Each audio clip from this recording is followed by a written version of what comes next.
আওয়ামী লীগ আর গণতন্ত্র এটা কখনোই একসাথে যায় না, আগেও যায়নি, অর্থাৎ আওয়ামী লীগের জন্মের পরেও যায়নি, এবং এই বিগত ফ্যাসিবাদের সময় তো যায়নি।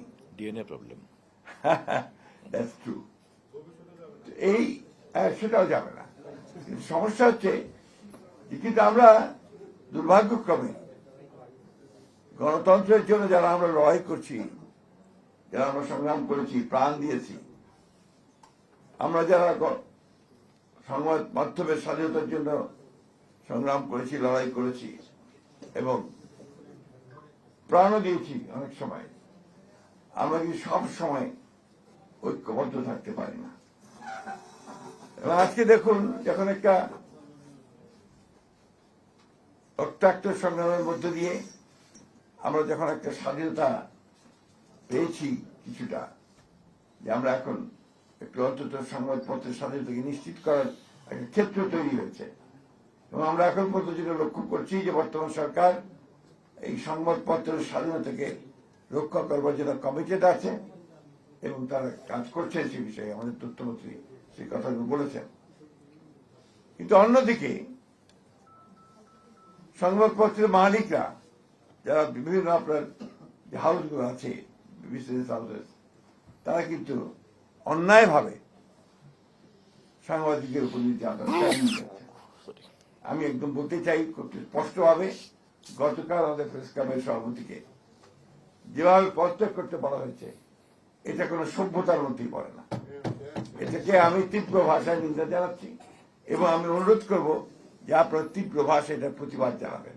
শুধু হাসান হাবিব সাহেব নয়, একই সঙ্গে আমাদের অনেক সাংবাদিক বন্ধু আছেন যারা এই আক্রমণের শিকার হচ্ছে, নির্যাতনের শিকার হচ্ছে। আমার কাছে সবচেয়ে মনে হয়, যেটা মনে হয়েছে সবসময়, যে আসলে যুগ পাল্টানোর সঙ্গে সঙ্গে সবকিছু পাল্টে যায়।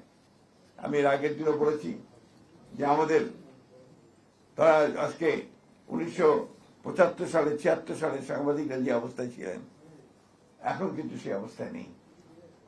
আমি এখন দেখছি আমাদের এর পরেও দেখছি অনেক সাংবাদিক ভাই এখন পর্যন্ত বেকার হয়ে আছে। আমরা তাদের কর্মসংস্থানের সুযোগ সৃষ্টি করতে পারিনি। আমি আশা করব যে আমাদের একজন যোগ্য তথ্যমন্ত্রী আছেন, তিনি প্রচেষ্টা চালাবেন, এবং আমি সাংবাদিক ভাইকে অনুরোধ করব আমাদের বন্ধ হয়ে যাওয়া যে সমস্ত সংবাদ মাধ্যমগুলো রয়েছে, দৈনিক বাংলা, টাইমস, এগুলোকে চালু করার জন্য,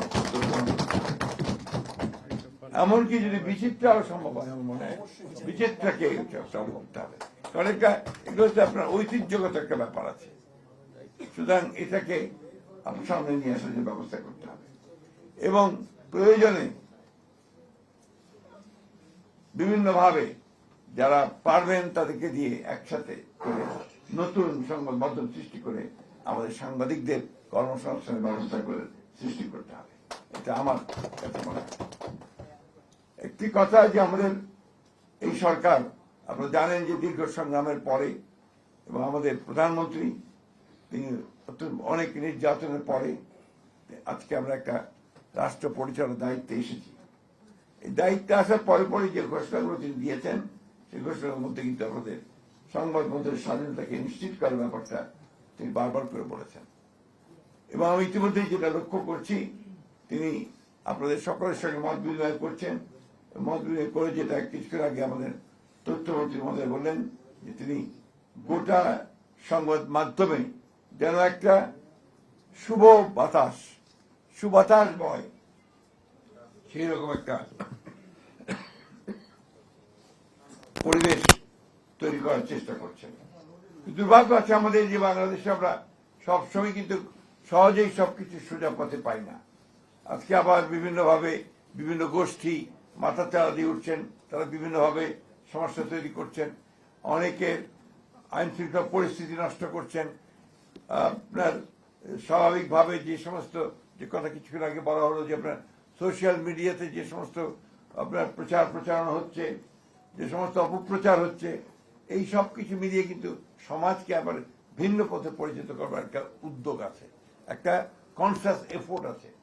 সেই এফোর্টটাকে যেন আমরা সবাই মিলেই এটাকে প্রতিরোধ করতে পারি, প্রতিহত করতে পারি এবং সঠিকভাবে এগিয়ে যেতে পারি, সেই চেষ্টাটা আমাদের করা দরকার।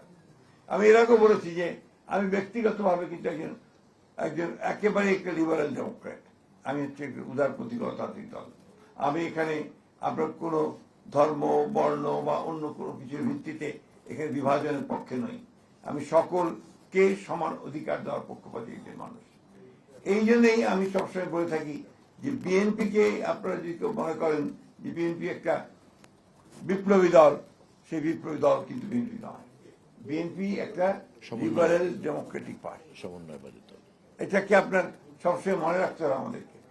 এই জন্যই আমরা মনে করি যে বিএনপি হচ্ছে সবচেয়ে নিরাপদ একটা রাজনৈতিক দল, যে দলের মধ্যে সাংবাদিক বলুন অন্যান্য পেশাজীবীরা আছেন তারা কিন্তু সবসময় নিরাপদ থাকতে পারেন। কারণ বিএনপি অন্যের মত সহ্য করবার একটি রাজনৈতিক দল, এবং সেইটাই আমরা বরাবর করে এসেছি। আমি নিশ্চয়ই আমার সঙ্গে আপনারা সবাই একমত হবেন, বিএনপি যখনই সরকারে এসছে সাংবাদিক দলন বা নির্যাতন কিন্তু সবচেয়ে কম হয়েছে। আপনি এটা খুব বেশি